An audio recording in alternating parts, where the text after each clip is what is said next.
Hey, Todd Smith here, CEO of 360 Converge with Ken Rosenfield, Chief Bottle Washer and head of all the ficus plants at Rosenfield and Associates, a top accounting firm that does a ton of automotive dealers nationwide. And wanted to get Ken, who I would normally sit down at the Corona Cigar and bar and hang out and talk shop, but unfortunately we're not able to get together right now. So we decided to do it via Zoom, not nearly as exciting with no beer, but anyway, Ken, what's going on, man? How are you doing? It's been doing SBA loan apps, and now we're doing the computations for loan forgiveness and what the what ifs. Okay, so let's get into this a little bit. So how many of these PPP loans have you done for dealers? How many did you apply for? Somewhere between 210, 215, somewhere in that range. Okay, so you've done a couple hundred. So you have some really good experience at, I guess, the process of it, right? It looked pretty simple online. Any unique characteristics of doing these things that people have to watch out for, or was it just pretty straightforward? Well, for us, we're straightforward. We actually developed an algorithm, so you could either use a trailing 12 months or an average of 2019. Okay. But for car dealers, we found a lot of them paid some big bonuses in the January of 2020. Okay. So it actually kicked up their payroll. So it's more advisable for our client base, when we work with, to use a trailing 12 months versus just a 2019 number. So we developed an algorithm to compute what the maximum amount of loans they could take out from the SBA. So we did a lot of that for a lot of our dealer clients, and then some other one clients as well. So that was kind of unique about it. Uploading the documents varied a lot between each of the different banks. There's about 4,700 banks, I guess, that got involved in the program. Everyone is a little different how they uploaded documents, what their technology was. So we worked with probably about 10 or 15 different banks around the country to get these loans filed, and they were all, each one had a whole different method of doing that, and that was a little complicated. And some of our clients had to switch banks. Some of the bigger banks were a little disappointing in how they got started. So we would move banks from large financial institutions. We moved some of our clients to some small community banks all over the country, as far away as Laredo, Texas, Boaz, Alabama, places like that.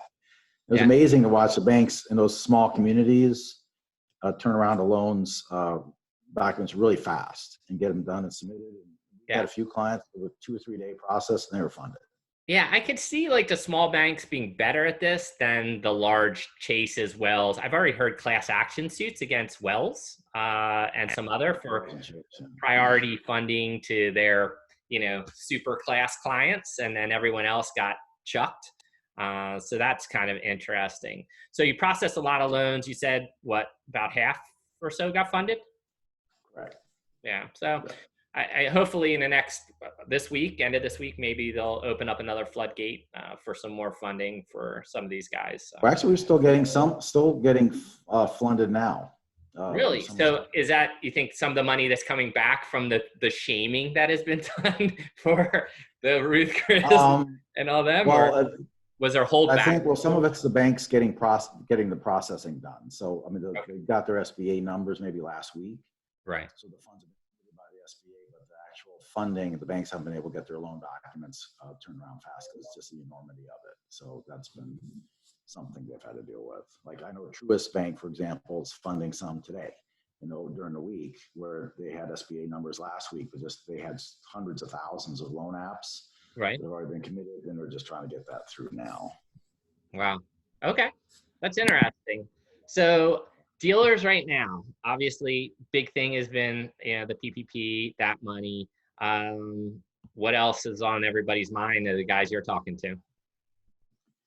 Well, now it's what to do next. That's the big thing. What happens now? And so we've actually developed some spreadsheets. It's sitting with a lot of our clients now, what the full-time equivalents are, because some have laid off. We've had some clients up in like the New England area, greater New York area, laid off half of their staff. Right. And they need to bring them back. And so we're getting into what full-time equivalent ratios need to be and the payroll amounts need to be. We've had a couple clients got funded and they won't be able to use their whole loans. They're going to pay all their staff, but some of the loans will be taken back. So we had one client get about $1.5 million, and about 300,000 will probably get clawed back by the SBA because they can't use all their funds. They didn't let anybody go. So they stayed through there. And we have other clients that are laid off half their staff, and they're a lot more difficult in how to bring them back, and whether we stage that or not, how do you keep them busy, and how do you keep there's a balance between full-time equivalents and what you got to pay them. And that's been the biggest thing we've seen so far. Coming up next is had what to do with that. So it's how do you successfully deploy the funds so you get the forgiveness versus it being ultimately also turned into a loan, right? There's a conversion mechanism there in the back. Right. Yeah. It basically goes from a grant to a loan. Right.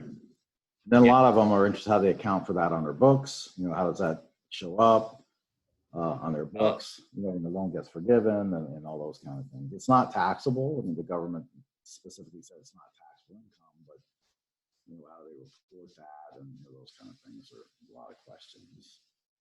And we're doing I don't want to plug too much. We're doing a webinar Thursday with a bankruptcy attorney on how to deal with contracts. So we're having a lot of issues with leases, being behind on leases, vendor contracts for the DMS systems, all those kind of things. Well, no, this is good. Plug this. Well, when's the webinar? Your audio is cutting in a little and out. So. I'm sorry. Yeah. Okay. Yeah, the webinar is gonna be Thursday, 2:00. Thursday, 2:00. Okay. And look, you'll send me the link and I'll post it in this. So I'll post this tomorrow and I'll put the link to the webinar in the post so everyone can go to it. Yeah. I think people need the knowledge right now. And, I would say, I know you guys are always ahead of the curve and you're probably ingesting a lot of this information and figuring it out. So if you're building models and Excel spreadsheets already and algorithms to figure it out. So we have a whole SWAT team just devoted just to that. I figured you did, man. That's why I wanted to talk to you today. So, okay. So PPP money, that's, and restructuring how that's going to work for the employees and how that gets passed through the organization's a big thing you guys have been working on with dealers. What else has been out there what else you've been working on inside there? Another thing is, how to sell cars virtually, what to do with the staff, how to keep them busy. Yep. How to conduct service. So a lot of our clients are mining their databases pretty hard, looking at lost souls they haven't had service business for in a long time. They're mining deep into recall programs, like for airbags is a big one. We've seen a lot of our clients mining people come in for their airbag recalls. Right. Brakes is a big one. Wheel tune-ups, things like that, just to bring customers in. A lot of pickup and delivery. So a lot of the salespeople that weren't working as much are now being delivery people for cars. So they're picking up cars in the back. I wonder how that will work. What do you think? I've talked to a couple of guys about, the remote, like your salespeople limited at the dealership. They're kind of working remote. Then they're taking cars to customers, keeping track of people, logistics, movement.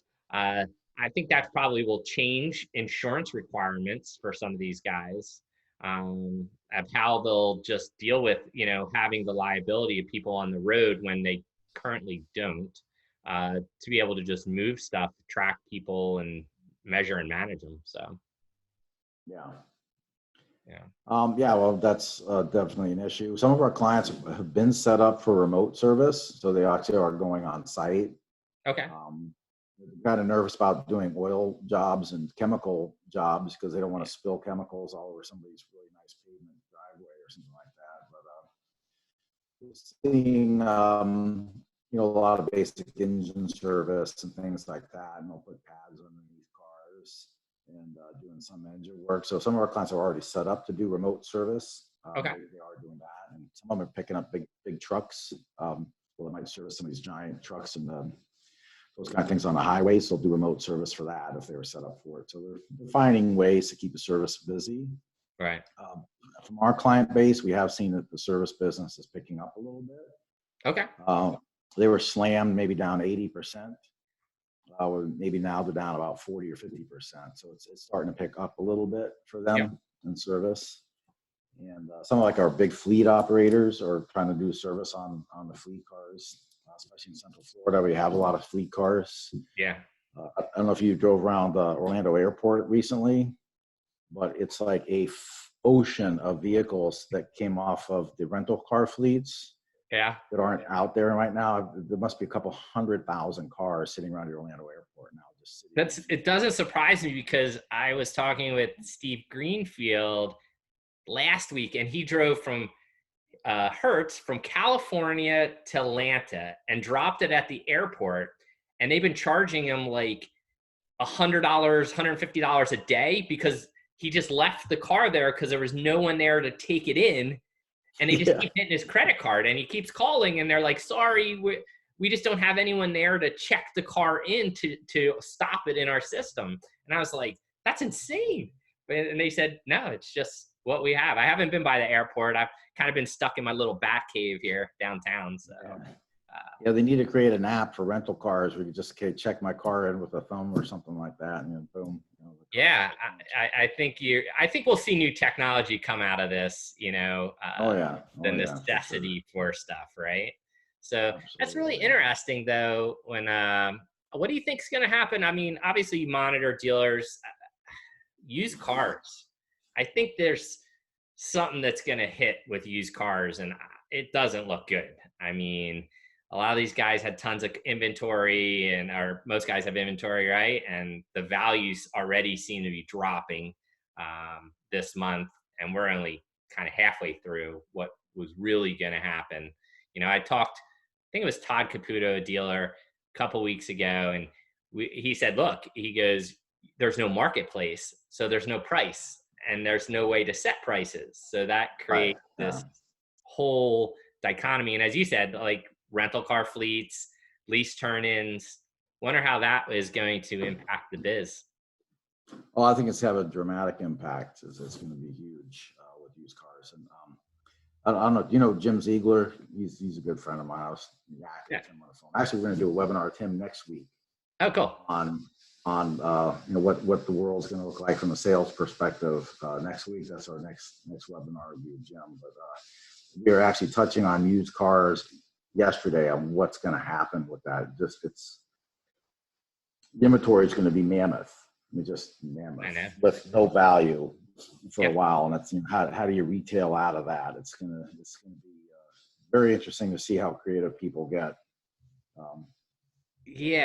That's going to be, you're going to have to put on that creative thinking cap of how you're going to have to move through that inventory that's now been stagnant for a while, right? And get it going, because that's money. And I think you'll see some of the things we've already heard talking about. If dealers own their own extended warranty companies, they're going to be kind of pre-certifying the cars, maybe not like Toyota CPO, but their own CPO, and slapping on extended warranties or giving them away for free just to move the inventories. And they're trying to have some kind of deferred plan out of those so you can get some deferred service maybe out of it. But right. That's interesting. That might move. It might move the vehicles a little bit. We'll see. You might see some fleet used vehicle sales. We've had some talk to construction companies about taking used pickup trucks and things like that. So we're starting to see some creative thought coming out that way. Yeah. What do you think? For dealers the next 30 days, what will be the big focus, do you think? Next 30 days? I think one of the things we're trying to get our dealers talking now is use of vendor capital. Okay. Besides hoarding cash, deferring payments to their vendors, which includes CPA firms. But working under contracts on trying to accelerate what they have for finance companies, maybe renegotiate the commission schedules on indirect finance. The participation with other vendors on advertising, how that's going to go, to see there might be a decrease in advertising rates or Right. some kind of deferred payment plans, or maybe a pay for performance. We'll come out with new pay plans for advertising companies. So rather than just pay media fees or something, we'll have to pay for actual immediate hits or sales or ups or, legitimate Right. transactions. So more of a pay for performance, from the media, and maybe renegotiating some indirect finance agreements and other contracts that they have with other vendors. So we'll probably see a lot of that in the next couple of weeks, just to reposition and try to keep their expenses in line. That makes a lot of sense, right? I mean, you have to, this is probably a great time to readjust the dealers' like expenses. One of the things I had written about, I don't know, a while ago was, dealers right now should be going through and really doing a good technology audit, looking for those overlaps. What services are they paying for? What utility are they getting out of those services? I always said, if you're not using a tech at least 80%, do you really need it? How many people does it touch inside the store? Is your store going to change, and is that still valuable moving forward? I think there's a lot of things inside there that dealers could really work through and find some economies. So. Well, they always say the good habits are made in the bad times. And so some of the things we've been talking to some of our clients about too, just from let's say the pure boring accountant side of things, is cross-training accounting staff now, because they might need to do more with less. Yep. So a lot of our clients always said, well, everybody can work each desk. They know what it is. And now this is probably a good time, while it's a downtime, to slower, to really have some good cross-training in the accounting departments so they can learn desks. And if you need to do more with less, you have more highly trained people in the back office that can do more functions or work more desks. So we're trying to work that with some of our clients. To be more proficient in different desks, because people might stay unemployed, or they might have to do the downturn. It takes a while to ramp up sales again. Just have less people in the accounting department doing more tasks while still keeping internal controls and those kind of things going on. So. Yeah, that makes a lot of sense. The cross training, that's something that's really good thought there, and putting that into play. I think back office is critical, right? And this is now that time to make sure it's really highly functional for the dealership. Yeah, I think now is those times. A lot of the dealers I've talked to, they either cut staff, furloughed staff. Some have kept them all on, even if they're home. And I feel like I've seen every mix. I don't know. How about you? Ours is kind of geographically related. So let's say our clients in the greater New York area, New England, they've laid off a lot of people. They've actually had real big layoffs or furloughs. Some states, like in Texas, they've tried to maintain their staff. So certain parts of Texas, maybe farther south, have laid off some staff. Some of the larger metropolitan areas have been able to keep their staff at 100%, doing different things. Right. So they'll have literally salespeople washing cars, doing videos on the inside of the vehicles, tweak the parts, the parts people tweak their parts ordering, and that's real critical this time too, because your part sales are way down. Yeah. You need to change the ordering system in the parts department. So they're doing that kind of thing. They might be cleaning up the parts department now as well, doing work, just reorganizing the parts departments and things like that. So they're like just changing some of what their staff do, and kind of redeploying or re-engineering their functions. California, dealers way out in the Midwest, some of them are still doing very well. Yeah. They're still selling cars, doing service. We have clients in Wyoming that's been not affected at all. They're picking up a lot of business out of Denver, so they've been marketing Denver. Clients in Cheyenne and Laramie have been marketing hard into Colorado, so we can come up here. We don't have the social distancing issues, and we're fully functional and going. So they're literally picking up sales out of Denver, which is hilarious. It's only an hour away from Cheyenne. That's pretty wild. Question talking about, do you think dealers now, look, they've retracted a lot in staff, and especially the sales side. Do you think they're just going to bring them all back, or do you think it's going to be a slow kind of try to do as much as you can with what you have and kind of grow back out of it? Well, that's where we're spending a lot of time with our clients now that have laid staff off, how to ramp them up. Those that have received funding from the PPP program need to maintain their full-time equivalents, and that's critical. That drives everything. So that's what we're spending a lot of time with our clients now, is consulting what's that mix between full-time equivalents that need to have 8 weeks after you receive your funding to what the amount of pay is. So it's kind of a balance between both of those items. So we're spending a lot of times with clients just trying to figure out what that right balance needs to be between full-time equivalents and amount of pay.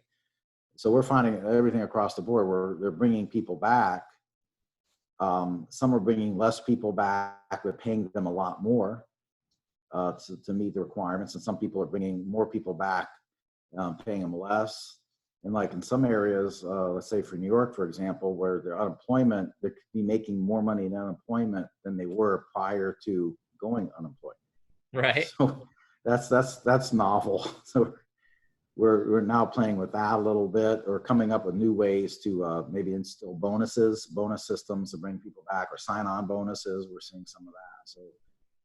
So that mix of bringing full-time equivalents and the amount of pay 8 weeks after you get funded is critical. So you have to go through that gyration if you receive a PPP loan in order to keep it from being a grant. So you want to keep it as a grant, you have to go through that gyration. Yeah, that makes a lot of sense. And I think that's important, that they really that needs to be mapped out like really well, I think, right now. And yeah, you don't want it to turn into a loan. So well, it's most dealers' cost of funds is cheaper than what the loan is on the loan repayment. right. So most of them borrow money at less than that anyway once it becomes a loan. And some clients are like, well, we'll just pay it back. It's still low cost loan. We'll just pay it back. Then you also have to understand that if you don't use the money, it can still get clawed back. So like we have a client we did the computation for yesterday. Their SBA program is about $1.5 million. They're gonna have to put about $300,000 back. It's gonna get clawed back because they didn't let anybody off. They're keeping the pay the same, and just the way it all worked out, they have no rent expense, Right. and no expenses. So they're fine with it. They're that well capitalized, and they were just happy to get a few weeks of free money. Yeah. Well, look, the good thing is if it keeps the dealerships operating, it keeps everything moving forward. Here's that time, as you said, maybe they can invest into cross-training. You can invest into analyzing your business a little bit greater. It's like that, hitting that pause button, which is rare. It's never happened in my life. I don't think your life either, where you just get to stop, and it's like, oh, I said, you can work on your business, not in your business, which is a rarity. So for these guys. Exactly. Yeah. Including me. So it's been interesting for us because we've been able to work remote for about 20 years. So this is like nothing new to us. It was okay, staff, like New York, we just, okay, can't come in New York. Nobody wants to come in New York. You want to stay as far away from New York as you can from Manhattan. Yeah. So our staff's like, okay, they took their computer home and plugged in at home. It was like, boom, nothing changed for them. So it's been, been the same. Just right back into the groove of it. So right. We've been using Zoom since it came out. Yeah. It's like nothing new for us either, so it was easy for us. Yeah. No, it's really good. So no, I mean, it's an exciting time, right? I mean, there's a lot of opportunity, I think, that will come out of this. It's just how I think dealers are some of the best entrepreneurs. They'll figure it out, how will they aggressively leverage the market and, figure out how to get out of the used car dip that's going to happen, what that's going to look like, leveraging the PPP cash, maybe restructuring just a dealership operation. Maybe headcount will change on average per store. I don't know. I think it's going to be interesting to see what comes out. Probably need, at least from the sales standpoint, need to be right sized anyway. We've always been a proponent of how to staff the dealership. You don't want salespeople just sitting around doing nothing all day during the peak hours or non-peak hours. Because a lot of times in the morning, the only people there are in for service, and you might just want qualified people to know how to sell vehicles when a car is in for service. Right. How to let's trade your car in now, it's in service, we'll get it all ready and go do that.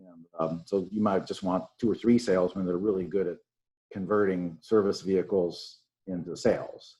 Right. And then have your top, prima donnas at the end of the day when people coming in after work for sales, and you want people that can close quick and get people out. So we've always been a proponent of right sizing the right salespeople at that time, just managing the time, the type of customers you have, and matching the salespeople up with the customer traffic. Yeah. And so that's always been big for us, consulting. And then same with the service is you want mechanics that are very efficient, that can earn an extra bay by just being able to work really efficiently, and they can work on 2 cars at once, and those are the kind of mechanics you want. And so all those kind of top performers will start showing their faces during this kind of time. And you just need to gear your strategies to deal with all this. Now, there's another quote I like too. It says, "When the going gets weird, the weird turn pro." We're seeing a lot of that too. Yeah, I could.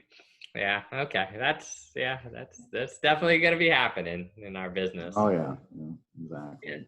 It'll be interesting though. I feel like, the next 30 days, that sets to me that's like your keystone, right? Like how you'll accelerate out of this, like how you prepare yourself and, position yourself for whatever's to come.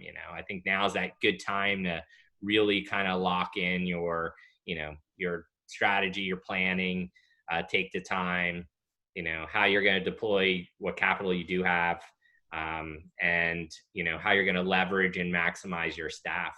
I always think you're right. I feel like this is probably the best and only time we're going to get to train, retrain, cross-train people, because once business kind of kicks in, you forget about those things. You're just too caught up in the mechanics of doing the job. So, yeah. Exactly. Yeah. It's, even like your parts ordering has changed. Like we have a lot of clients in Washington, D.C. area, and some Toyota dealers there. They used to get daily deliveries every morning and every afternoon. So they get 2 deliveries a day. Well, that's kind of 2 deliveries per week.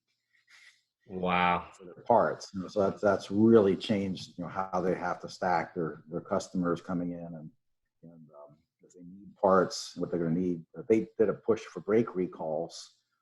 And so they had all the airbags they needed, but they have no brakes. So they learned the hard way. A ton of customers came in and they called Toyota, said, "Okay, we need 20 brake sets." And it's like, "You'll get them Thursday." And this is like Monday. So the cars are in now, now what do we do? So you had to send drivers around and go find brake sets everywhere. So those kind of things you learn the kind of the hard way sometimes too. So now they have to change their whole dynamics of parts ordering for right now.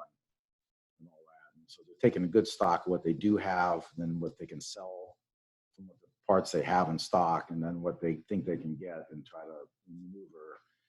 And try to pinpoint their marketing to align with actual what parts are on ground, which makes a lot of sense. Again, these are things you normally wouldn't think about because you would never have to think about it. You would just normally go, "Hey, I don't have that part. No problem. Call distribution. It'll be here in an hour." And now, not so easy. At the end of the week, yeah. It's a whole different deal. Yeah. Yeah, we thought I talked to someone, I don't know, maybe a week or so ago. We were talking also less people driving, less automobile wrecks, big impact in body. And oh yeah. What that? Unless I don't know if they're lucky or not. We had a client in Virginia, and they had a drunk driver go through their used car lot at about 80 miles an hour, and he took out their tombstone sign in the front and all that kind of stuff. It's like took out a whole bunch of cars. It took out about 15 cars. Luckily, it didn't hurt anybody, except the driver of the car. But their collision center ended up doing his car, and they got a little extra work. My gosh, dude, it's like, yeah, that's not the crazy. Yeah. That's crazy. when the going gets weird. The weird turn pro. There's your weird turn pro. Yeah. I feel like, like New York, I saw some of the data coming out of New York, and it's just like, the number of collisions just was collapsing, right? Because no one's driving, and that's going to affect body, which affects parts. And it's just like, there's that whole trickle of these economies. I don't know. You just don't think about all that infrastructure ever, you know? And now I think we have to No, think about ever, never. Yeah. it. It was kind of funny because he was driving a client. He's a real good friend of mine. He was driving in the office and he was telling me what was going on. I said, "Wow, that's crazy." He said, "Yeah, it was the best thing happened to our body shop this week." Yeah. So he's just like, yeah, 15 cars. Nobody got hurt, but yeah, it was Yeah, crazy. Yeah. 15 cars and insurance money. Sounds good. So, Yep. It's yeah, I don't nuts. think every Yeah. dealer is so lucky to have a drunk driver plowing through their lot, you know. I mean, So, can you believe that? Yes. Where did that come from? Yeah. yeah, that's a different one. Wake up in the morning and says, "Yeah, their body shop's busy now." Yeah. And you're like, well, why? It's like, 15 cars, you know. We're stacked and racked, man, ready to go. Exactly. Yeah. I was like, where'd that come from? At least the driver was okay. You know, he just got hospitalized, but he survived that. It was crazy. Yeah. DUI, repair bill, no problem. So, Yep. His insurance company probably dropped him too. So, oh, I'm sure. Yeah, that's pretty much the first thing they do. Yeah, like, no thank you. yeah, Yeah. exactly. So what else? I mean, what else these days? What do you think will happen trending wise the next bit? I mean, the rest of this year. What do you think it's going to look like for your clients? Is it? Do you think we get back to business as normal? Do you think no? It's going to be some modified thing. I know you mentioned more digital retailing. That's obviously been a huge theme of everybody. I don't know. What are you feeling like? What's your gut telling you? I think it's going to be a stepped path to get there. And again, it might depend a lot on geographical areas. I think Florida will come back really well. I mean, it's a very resilient state, great weather anyway. So I think we'll overcome that. And our clients in Florida that we deal with across the state are very well capitalized, very smart people. And actually, a lot of the habits they've had in cleanliness, it's like this is nothing new for them either. They might have to wipe things down more, but I think they're used to it, and their customers are used to it. Especially like you have areas like out in the villages, for example, which nobody ever thinks of that place. It's actually one of the best car markets in the country. Right. I was going to say Villages. art areas, but cars as well, I guess. Right. Yeah, I mean, they sell a lot of cars there. There's all of our clients in the surrounding areas do quite well, and they're used to delivering cars. Right. And they're used to virtual sales. And those, so it really hasn't impacted their business a whole lot. They're doing fine. Yeah.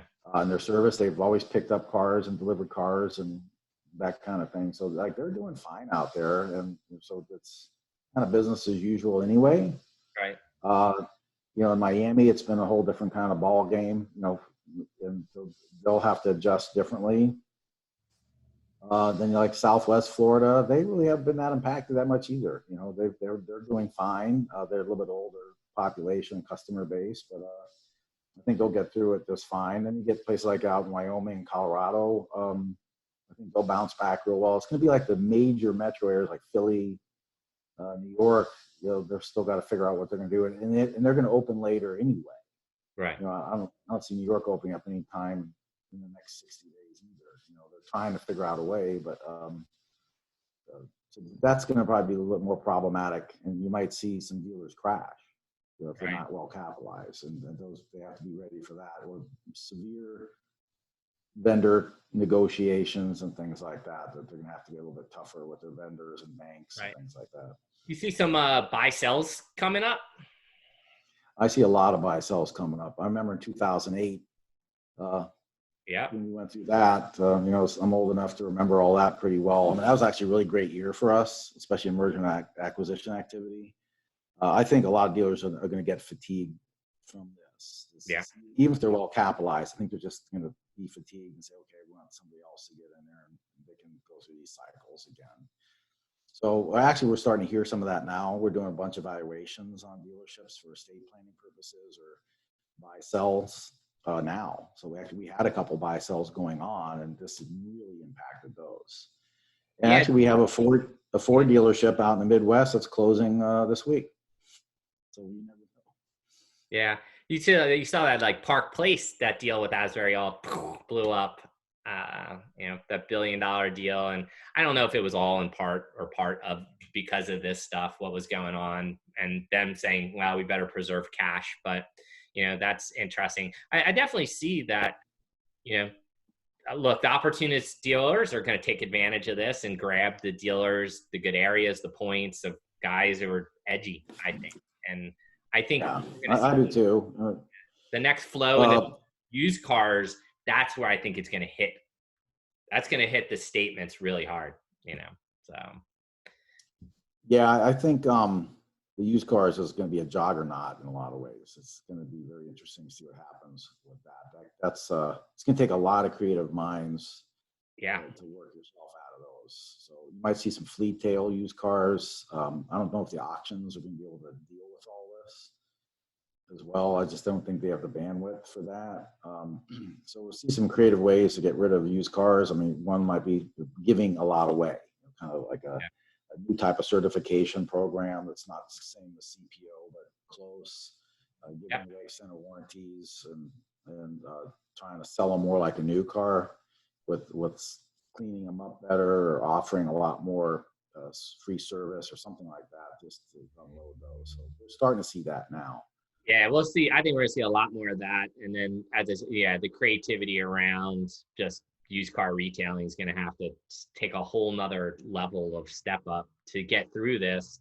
I feel it's like these waves. You get through the first wave of having to get rid of, like, let people go or furlough people, and you're like, okay, we're gonna survive, and then you look outside and see, who knows, you could have $1 million worth of water sitting there that you're gonna have to. Now I have to get through that. It's just, I think it's going to be a lot of strain still. So. Yeah, I wouldn't even call it water. I'd call it more like Niagara Falls. It's going to be hard. And like, how do you retail through that successfully in a turbulent market with unfixed pricing and a glut of lease turn-ins and, late model fleets? All that's going to hit, it's going to be. And then you have the OEMs with these new programs, the 0%, 84 months, that extracts people out of the market for long periods of time, right? So that begins a challenge. Someone told me that they were talking about another like cash for clunkers, kind of bailout just to get the industry kind of restructured. So I don't know. It may be if you take some satellite photos of the ports where there's a lot of cars sitting in Jacksonville and look at these airports where all the rental cars are just sitting there right now. I mean, we're talking hundreds and hundreds of thousands of vehicles nationally that are just grounded right now that they won't get redeployed into the economy anytime soon either. So it's right, which kills it's going to be who's very creative at selling a used vehicle. Yeah, I think you're right. I think there has to be the extended warranties, like whatever service agreements, obviously delayed payments, that's kind of a banking thing and issues always relate around that. You got to make your first payment. You can't play that game as well. The OEMs can play that game with new cars, but used cars, that's usually a different bag, to get those. Yeah, banks are going to probably be very, very shy of financing used vehicles. Yeah. And, it's interesting now with, you saw like Jamie Dimon from Chase saying, hey, they're going to start restricting mortgages, right? Because they know credit's going to get trashed right now. So wonder if that hits vehicles. Usually it hits, but not as great as the mortgage. Mortgages, get hit first. Wonder how that will also, if they tighten lending into the car market because of how everyone's situation is. So now you have people who can't buy because they don't have jobs or whatever issue. You have cars with wrongly valued, and banks aren't going to want to lend because they can't look at an auction report because not enough cars run through it. And you can do a predictive model, but that's not very accurate. So no. I wouldn't predict anything right now. No. I'll tell you what might be interesting is the buy here, pay here lots. Yeah. It's funny. I talked to a dealer. He said, what cars we're moving are those sub $10,000 cars. He goes, right. You know what? They're moving. And there's a marketplace for them. But now let's think about the $45,000 pre-owned Tahoe LTZ sitting on your lot. It's sale proof. Yeah, I don't think you want to own that right now. So No, then that might be a place where the buy here, pay here comes in if they can get kind of a down payment, even if you put on credit cards or something, or we see a lot of innovative financing, buy here, pay here's, but those will do well. We'll call them sled sales. They'll do better. yeah, it's a really interesting times, man. So Yeah, it is. And we might see dealers with the capital. We have some of our larger groups have their own finance companies right. that might take a 550 beacon or something. Yeah. They'll take the stretch if they can get it down or the right deal or something else works. You might see some of that too. Yeah. Again, that's all creativity, man. I think it is that time anything's possible. You're just gonna have to work through it. It's always like I loved the story of the Airbnb guys. They needed money, which they had a hard time, like right at the beginning, getting funding for that project, and they ended up making Obama flakes or Obama O's and cane flakes. So they made cereal. They took cereal and they redid the boxes and sold it to pay like 10 grand to be able to go to this event so they could pitch. And I'm like, that's so crazy innovative. It had nothing to do with what they did, but they did whatever it took to get to where they wanted to be with their business. And I was like, I think we're going to see more of that. When the going gets weird, the weird turn pro. Hey, I'm going to stop it at that because that's a good spot to end. I love the quote, man. That's awesome. So, hey, I really appreciate you taking the time today. It's always good to talk to you. And, I can't take credit for that. That's Hunter S. Thompson, the old gonzo journalist from the 70s did that. Yeah, that's okay. Listen, it's from the 70s. That's a while ago. Like, my age time. So most people forget. Yep. So that worked. Yeah. Well, cool, man. Thank you so much. And hold on one sec. Let me do this.